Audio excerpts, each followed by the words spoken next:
Paul Donovan is in London. He's the chief economist at UBS Global Wealth Management. And Stephen Moore is in Washington. He has been an economic advisor to Donald Trump. Stephen, we will get to the fact as to whether or not you still have his ear. You know, I'm going to get through that right now. Have you spoken to him recently? With President Trump? You got it. I talked to the president about a month ago, and you know he's you know, very gleeful about this economy. He feels like his policies have been a huge success. I remember I said to him, you know, Mr. President, these policies are working better than we even thought. And okay, Stephen, perhaps on some of that, I'm sure many people in the United States would agree, especially the people on Wall Street. Having said that, he is assuming that the great downside risk to this economy, Stephen, is the fact that he gets impeached. We spoke to many people, many analysts who say that's just not so. The market wouldn't like it, but at the end of the day, this has been a very long bull market. It started under Obama, and quite frankly, his words are, to use a term, bull.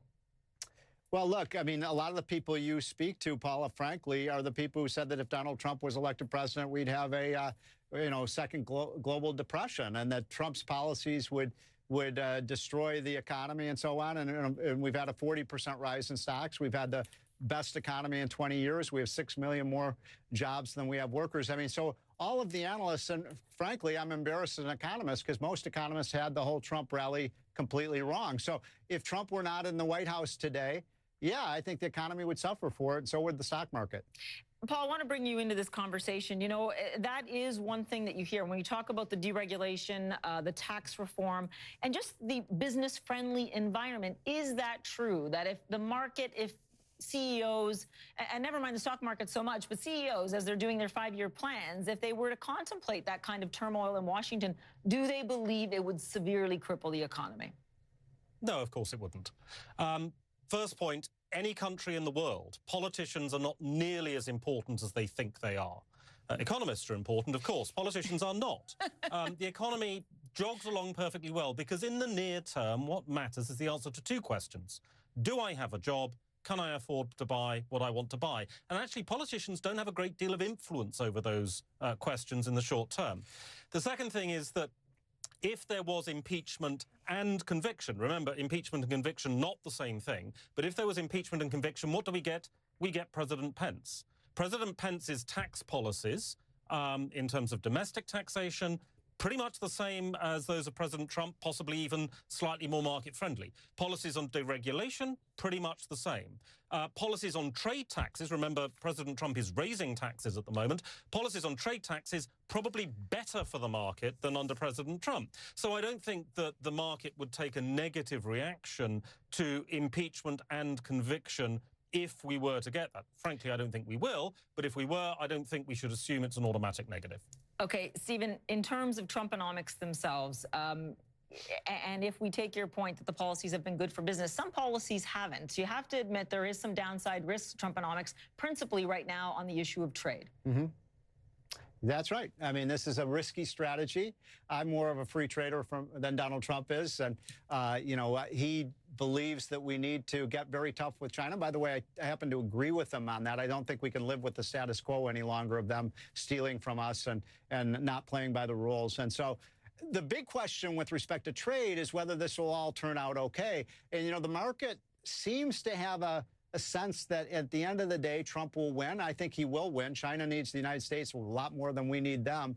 And if Trump does get a victory on trade, and I'm not guaranteeing that, but I think in the end of the day he will, then I think you're going to see the stock market even go up, you know, further than that. So, and by the way, I agree with a lot of what Paul said, but I disagree fundamentally with what he said at the beginning. Politicians, the president makes a huge difference in terms of the economy. I mean, there's a reason the economy, Paul, was growing at 1.5% in Barack Obama's last year, and now it's growing at 4%. Well, it's because, you know, but that I mean, that's a huge seismic difference. I'm going to get Paul back in here, but that's from a very low point, Stephen, and we've been through this before. Paul, go ahead. Well, I mean, the U.S. economy is growing not at 4%. That's on an annualized basis. The U.S. is the only country in the world. So it's growing at about, it's growing slightly above trend, 2.8. And yes, of course, it's doing well. You've just had tax cuts which are deficit financed. So that's given you a boost in the near term. And the US economy over the last few years has been humming around plus or minus trend growth. An independent central bank, I think, is a key part of that. The flexibility of the labour market is important. The fact that we're recovering from the worst economic downturn in 70 years is also a part of that. The direct impact of policies on this still relatively small. I mean, we look at the tax cuts, they haven't induced a significant increase in investment. The latest US data is showing no significant change in investment trends. We're not seeing an increase in investment in education. So people aren't taking personal tax cuts and increasing in education. But it's doing fine. I mean, I'm the last person to deny the US economy is doing perfectly well. I just think that's more because of broad economic trends rather than any specific set of policies.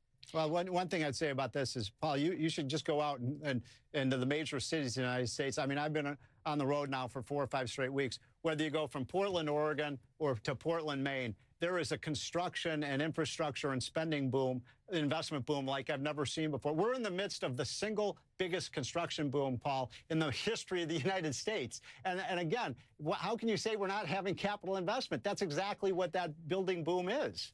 But it's a very small part of the economy. Construction of investors, of warehouses, of office buildings. You think that's a small part of the economy? It's the best lead indicator of where the economy is headed, this investment boom that we're seeing. And the numbers have been very strong and steady. Everywhere except in the data. If you look at the data, the capital spending numbers are basically where they've been for the last couple of years. It's not bad. I'm not saying that you've got bad capital spending. The US economy is jogging along quite nicely at around its trend rate of growth, which is what it's been doing for the last few years. And I have to call time there. I will point out there is still no government infrastructure bill. Stephen, I'm talking about private infrastructure, not public infrastructure. I know, but we were promised that infrastructure from the government. Look, I'm getting in big trouble here, folks, but we will have you back. Stephen Moore, thank you so much. We will see you anytime, especially in the hour after you've spoken to the president. Thank you very much, Stephen. Thank you. Paul, glad to say we will have you back a little bit later in the program to talk about your latest research there at UBS. Now,